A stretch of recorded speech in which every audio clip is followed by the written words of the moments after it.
السلام علیکم ورحمۃ اللہ وبرکاتہ۔ بسم اللہ الرحمن الرحیم۔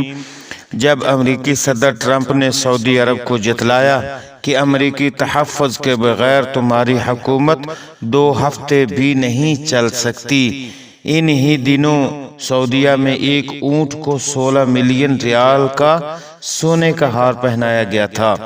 مسلم حکمرانوں کے لیے وہ کتنا عبرتناک منظر تھا جب معتصم باللہ آئینی زنجیروں اور بیڑیوں میں جکڑا چنگیز خان کے پوتے ہلاکو خان کے سامنے کھڑا تھا۔ کھانے کا وقت آیا تو ہلاکو خان نے خود سادہ برتن میں کھانا کھایا اور خلیفہ کے سامنے سونے کی تشتریوں میں ہیرے جواہرات رکھ دیے۔ پھر معتصم سے کہا، کھاؤ، پیٹ بھر کر کھاؤ، جو سونا چاندی تم اکٹھا کرتے تھے وہ کھاؤ۔ بغداد کا تاجدار بے چارگی و بے بسی کی تصویر بنا کھڑا تھا۔ بولا، میں سونا کیسے کھاؤں؟ ہلاکو نے فوراً کہا، پھر تم نے یہ سونا اور چاندی کیوں جمع کیا؟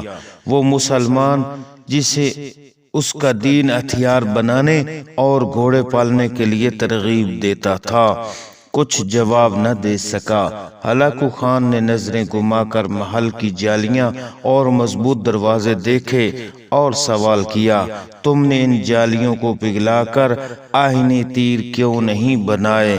تم نے یہ جواہرات جمع کرنے کے بجائے اپنے سپاہیوں کو رقم کیوں نہ دی کہ وہ جانبازی اور دلیری سے میری افواج کا مقابلہ کرتے؟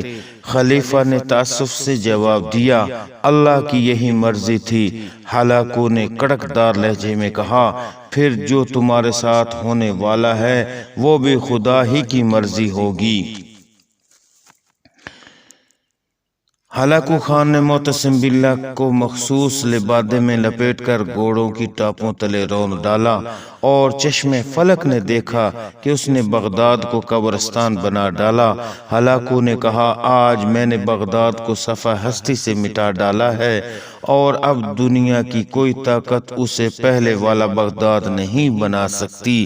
اور ایسا ہی ہوا۔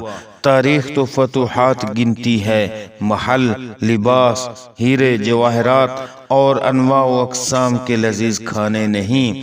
رسول اکرم صلی اللہ علیہ وسلم کے گھر کھانے کو کچھ نہیں ہوتا تھا مگر دیوار پر تلواریں ضرور لٹکی ہوتی تھیں۔ ذرا تصور کریں، جب یورپ کے چپے چپے پر تجربہ گاہیں اور تحقیقاتی مراکز قائم ہو رہے تھے، تب یہاں ایک شہنشاہ دولت کا سہارا لے کر اپنی محبوبہ کی یاد میں تاج محل تعمیر کروا رہا تھا، اور اسی دوران برطانیہ کا بادشاہ اپنی ملکہ کے دوران ڈیلیوری فوت ہو جانے پر ریسرچ کے لیے کنگ ایڈورڈ میڈیکل اسکول کی بنیاد رکھ رہا تھا۔ جب مغرب میں علوم و فنون کے بم پھوٹ رہے تھے، تب یہاں تانسین جیسے گویے نت نئے راگ ایجاد کر رہے تھے اور نوخیز خوبصورت و پرکشش راقصائیں شاہی درباروں کی زینت و شان بنی ہوئی تھیں۔ جب انگریزوں، فرانسیسیوں اور پرتگالیوں کے بحری بیڑے بر صغیر کے دروازے پر دستک دے رہے تھے، تب ہمارے ارباب اختیار شراب و کباب اور چنگ و رباب میں مدہوش پڑے تھے۔ تاریخ کو اس بات سے کوئی غرض نہیں ہوتی کہ حکمرانوں کی تجوریاں بری ہیں یا خالی، شہنشاہوں کے تاج میں ہیرے جڑے ہیں یا نہیں، درباروں میں خوش آمدیوں، میراثیوں، طبلہ نوازوں، طوائفوں اور وظیفہ خوار شاعروں اور جی حضوریوں کا جرمٹ ہے یا نہیں۔